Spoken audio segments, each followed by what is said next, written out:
মাদারীপুরের শিবচর ইউনিয়নের শিকদারহাট এলাকায় বিদ্যুৎস্পৃষ্ট হয়ে মোহাম্মদ রবি মাতবর নামে এক ইজি বাইক চালকের মৃত্যু হয়েছে। বিস্তারিত থাকছে এস.এম. আজহার হোসেনের প্রতিবেদনে। রবিবার ভোর ৫টার দিকে এ দুর্ঘটনা ঘটে। নিহত রবি মাতবর একই এলাকার মোহাম্মদ আনসার মাতবরের ছেলে। পরিবার ও স্থানীয় সূত্রে জানা যায়, রবি মাতবর ভোরে নিজের ইজি বাইক চার্জ দিতে গিয়ে বিদ্যুৎ সংযোগ দেওয়ার সময় হঠাৎ বিদ্যুতায়িত হন এবং মাটিতে পড়ে যান। পরিবারের সদস্যরা সঙ্গে সঙ্গে তাকে উদ্ধার করে শিবচর উপজেলা স্বাস্থ্য কমপ্লেক্সে নিয়ে যান।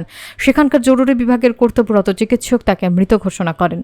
এ ঘটনায় এলাকা জুড়ে শোকের ছায়া নেমে এসেছে। মৃত রবি মাতবর একজন সহজ সরল এবং পরিশ্রমী ব্যক্তি হিসেবে এলাকায় পরিচিত ছিলেন।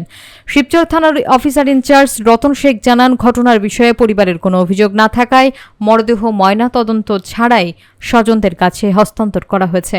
এ ঘটনায় এলাকাবাসী এবং স্বজনদের মাঝে শোকের পাশাপাশি বাড়তি সতর্কতারও আহ্বান জানিয়েছেন স্থানীয়রা।